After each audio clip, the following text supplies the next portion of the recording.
আজ আমি বানিয়েছি মোমোর পুর দিয়ে পরোটা বা পরাঠা, যেটা তোমরা বলবে। প্রথমে মোমোর পুর বানানোর জন্য আমি কী কী নিয়েছি ক্যাপশনে দিয়ে দেবো, অবশ্যই দেখে নিও। এখানে মেন ইনগ্রিডিয়েন্টস হচ্ছে ক্যাবেজ আর তার সঙ্গে পনির। আটা আর ময়দা দিয়ে একটা ডো রেডি করেছি, আর ডোটা একটু সফট হতে হবে। তারপর হাতের সাহায্যে ঠিক এমনভাবে যেমন আমি করলাম তেমনভাবে বাটির আকার শেপ দিয়ে আগে থেকে তৈরি করে রাখা পুরটা অ্যাড করতে হবে। ঠিক একইভাবে আমরা প্রতিটা রেডি করে নেব। আমি দু ধরনের এখানে পুর ভরা দেখিয়েছি, তোমরা চাইলে দুটোর মধ্যে যে কোনো একটা করতেই পারো।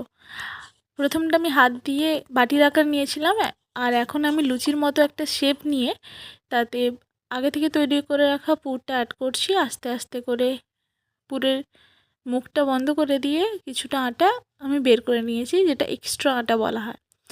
এরপর আটা দিয়ে খুব সুন্দর করে আমি হালকা হাতে বেলে নেব। এখানে বেশি প্রেশারের দরকার নেই, কারণ ভেতরে পুর আছে, তাহলে ফেটে বাইরে বেরিয়ে আসবে। দেখতেই পাচ্ছ কড়াইকে আমি ভালো করে গরম করেছি। গরম করার পর প্রথমে এক পিঠ ভালো করে ভেজেছি, তারপর অপর পিঠটা ভালো করে ভেজে নিয়ে আবার এক পিঠ উল্টে নিয়ে এখানে তেল অ্যাড করব। এখানে আমি সাদা তেল ইউজ করেছি, আপনারা চাইলে ঘিও ইউজ করতে পারেন। ঠিক লাল লাল হয়ে আসলে আমাদের পরোটা সম্পূর্ণভাবে রেডি খাওয়ার জন্য। এটা একদম তুলোর মতো সফট হয়, আর ময়দার পরিমাণটা একটু কম দেবেন, আটার পরিমাণটা বেশি দেবেন। এইভাবেই ডোটা রেডি করলেই ব্যাস তৈরি হয়ে গেছে